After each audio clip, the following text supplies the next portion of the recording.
सूत्र 145. त्यजैव ध्यानं सर्वत्र मा किंचित धृदी धारय. आत्मा त्वं मुक्त एवासी किं विमृश्य करिष्यसि.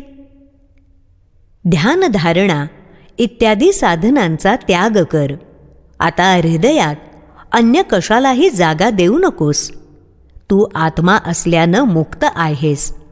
आता विचार करून तू काय मिळवणार. नाथ सांगतात, सर्वज्ञ महागुरु श्री अष्टवक्र मुनी इथे आणखी वरच्या पायरीवर जाऊन विचार करायला सांगत आहेत. ध्यानधारणा समाधी ही आत्मज्ञानप्राप्तीची साधनं आहेत. परंतु सामान्य माणूस अज्ञानामुळे त्यांनाच साध्य मानू लागतो. साधनच साध्य झाली तर पुढे कसं जाणार. नाव हे पहिलं तीरावर नेणारं साधन आहे. त्यात बसून पहिलं तीरी गेल्यावर त्यातून उतरून पुढे जायला हवं. नाव सोडून द्यायला हवी.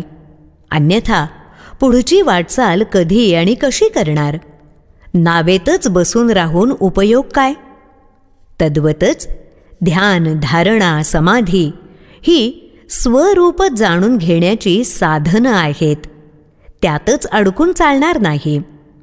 ह्या साधनांचा उपयोग करून आत्मरूपाचं ज्ञान आत्मबोध हे साध्य गाठायचं आहे. एकदा ते गाठलं की समाधी ध्यान धारणा यांचा खरा उपयोग झाल्यासारखं होईल. त्यांचा खरा अर्थ कळेल. साधना सार्थकी लागेल.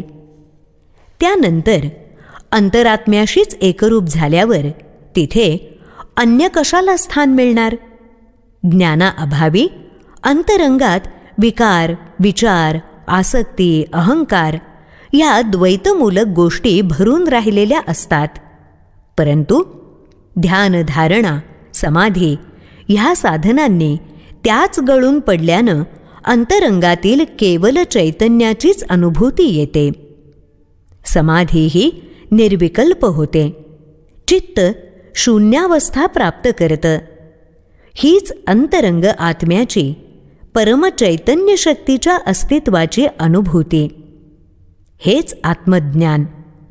जनक राजा सर्वज्ञ महागुरु श्री अष्टवक्र मुनी यांच्या दिव्य उपदेशानं ह्या अनुभूतीतून आत्मज्ञानाला प्राप्त झाला आहे.